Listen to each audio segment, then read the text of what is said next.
పాటు ఆందోళన చేసింది. ఏమిటి ఆందోళన? ఆనాడు అధికారంలో ఉన్నటువంటి మోడీ ప్రభుత్వం, అంటే ఆనాడు కాదు ప్రస్తుతానికి కూడా మోడీనే అధికారంలో ఉన్నాడు, కానీ 3 నల్ల చట్టాలను తీసుకొచ్చాడు.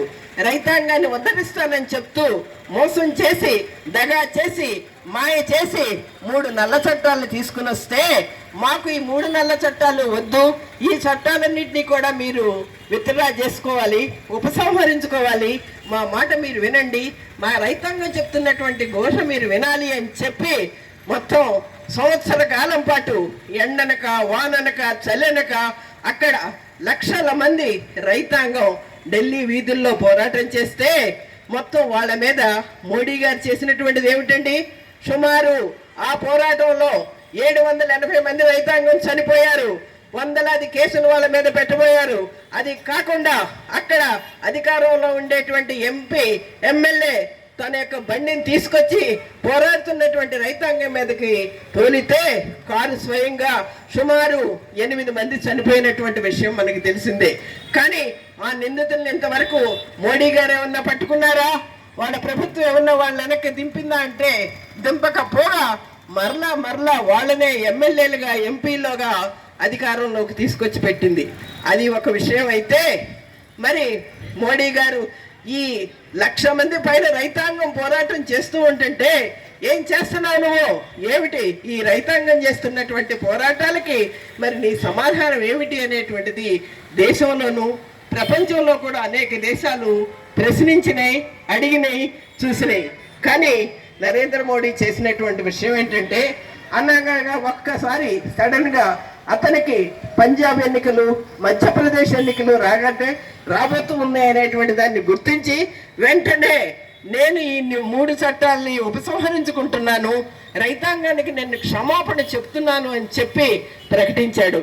అయితే అతను చెప్పినటువంటిది ఏంటంటే, ఈ చట్టాలను నేను వ్యతిరేకిస్తున్నాను అంటే ఉపసంహరించుకుంటున్నాను, కానీ రైతాంగానికి కావలసినటువంటి ఆ చట్టాలు ఏమిటో మేము ఒక కమిటీ వేస్తాం, కమిటీలో పరిశీలిస్తాం, రైతాంగానికి అర్థమయ్యేటటువంటి విధంగా మేము చెప్తామని చెప్పి ఆ రోజు చెప్పాడు.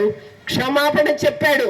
తన మొట్టమొదటి 10 సంవత్సరాల రాజకీయ జీవితంలో లక్షల మంది రైతాంగ యొక్క ఉద్యమానికి తల ఒగ్గి నేను రైతాంగానికి క్షమాపణ చెప్తున్నాను అని చెప్పాడు.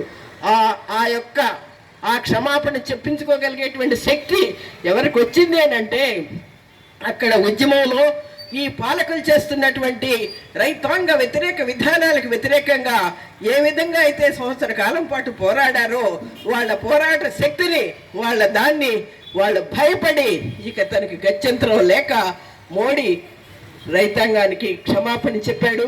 మరో ప్రక్క మోసపూరితమైనటువంటి వైఖరులు తీసుకుని నేను కమిటీని పెడతాను అని చెప్పాడు.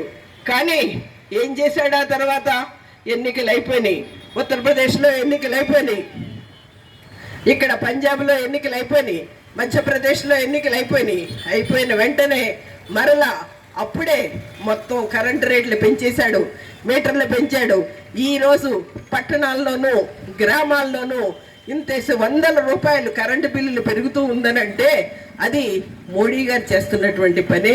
మోడీ గారు ప్రపంచ దేశాల్లో ఉండేటువంటి ప్రపంచ బ్యాంక్ ఇచ్చినటువంటి ఆదేశాల ప్రకారం మొత్తం ఆ కరెంటు బిల్లులంతా కూడా కొత్త మోటార్లు పెట్టి అది చేసినటువంటి పరిస్థితి మనకు అందరికీ తెలిసిందే. తర్వాత ఆ రోజు నుంచి ఈ రోజు వరకు మొత్తం